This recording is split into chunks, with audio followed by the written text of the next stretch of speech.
സൃഷ്ടാവ് നമുക്കൊക്കെ നൽകിയ അനുഗ്രഹം എത്രത്തോളം ഉണ്ടെന്ന് അറിയണമെങ്കിൽ ഇവിടം വരെ ഒന്ന് വന്നാൽ മതി.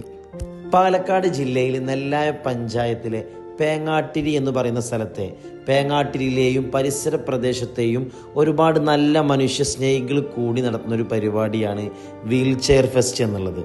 തുടർച്ചയായ 9 വർഷമായിട്ട് വളരെ മനോഹരമായിട്ട് ഈ കൂട്ടായ്മയുടെ നേതൃത്വത്തിൽ ഈ പ്രോഗ്രാം നടന്നു വരികയാണ്. കേരളത്തിൻ്റെ വിവിധ ഇടങ്ങളിൽ നിന്നായിട്ടുള്ള വീൽ ചെയറിൽ കഴിയുന്ന ഒരുപാട് പേര് ഇന്നത്തെ ദിവസം ഇവിടെ എത്തിച്ചേരും.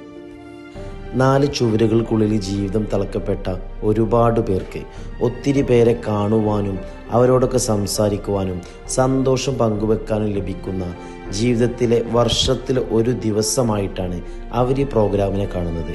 അതുകൊണ്ട് തന്നെ ജില്ലയുടെ വിവിധ ഭാഗങ്ങളിൽ നിന്നായിട്ടും അതുപോലെ കേരളത്തിൻ്റെ വിവിധ ജില്ലകളിൽ നിന്നായിട്ടും ഒരുപാട് പേരാണ് ഈ ദിവസം ഇവിടെ എത്തുന്നത്. ഈ പ്രോഗ്രാമിൽ എത്തിച്ചേരുന്ന എല്ലാവർക്കുമുള്ള മികച്ച രീതിയിലുള്ള റിഫ്രഷ്മെൻറ്റ് സൗകര്യവും അതുപോലെ തന്നെ സ്വാദിഷ്ടമായ ഉച്ചഭക്ഷണവും അതുപോലെ അവർക്ക് ഇവിടെ എത്തിച്ചേരാൻ വന്നിട്ടുള്ള ട്രാവൽ അലവൻസ് അടക്കം ഈ സംഘാടകർ നൽകുന്നുണ്ട്. ഇദ്ദേഹമാണ് ഈ പരിപാടിയുടെ മുഖ്യ സംഘാടകനായ റിയാസ് തച്ചോത്ത്. ഇദ്ദേഹത്തിൻ്റെ പിന്നിലുള്ള ഒരു മികച്ച ടീമാണ് 9 വർഷമായിട്ടും ഈ പരിപാടി നല്ല രീതിയിൽ നടത്തിക്കൊണ്ടുവരുന്നത്. ഇദ്ദേഹത്തെ പറയാതെ ഈ വീഡിയോ അവസാനിപ്പിക്കാൻ കഴിയില്ല എന്ന് അറിയുന്നത് കൊണ്ട് തന്നെയാണ് ഇദ്ദേഹത്തെ നിങ്ങൾക്ക് പരിചയപ്പെടുത്തിയിട്ടുള്ളത്. നാട്ടിലെ സാധാരണക്കാരായ ഒട്ടേറെ പേരുടെ വിലമതിക്കാനാവാത്ത സഹായങ്ങൾ കൊണ്ടും സഹകരണങ്ങൾ കൊണ്ടുമാണ് 9 വർഷമായിട്ട് ഈ പരിപാടി ഇവിടെ മനോഹരമായി നടത്തിയിട്ടുള്ളത്. കൂട്ടത്തിൽ എടുത്തു പറയേണ്ട ഒന്നാണ് ചെർപ്പളശ്ശേരി MES കോളേജിലെ മികച്ചൊരു വളണ്ടിയർ ടീം.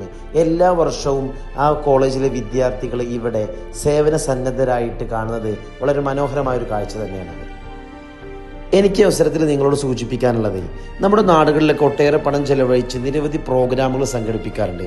നമുക്ക് കഴിയുകയാണെങ്കിൽ ഇത്തരം പ്രോഗ്രാമുകൾ സംഘടിപ്പിച്ച് വർഷത്തിൽ ഒരിക്കലെങ്കിലും നമ്മളെ കൊണ്ട് ഇത്തരം ആളുകൾ സന്തോഷിക്കുകയാണെങ്കിൽ അതൊരു നല്ലൊരു പ്രവൃത്തിയായി മാറിത്തീരുമെന്ന് നിങ്ങളൊന്ന് ഓർമ്മിപ്പിക്കുക.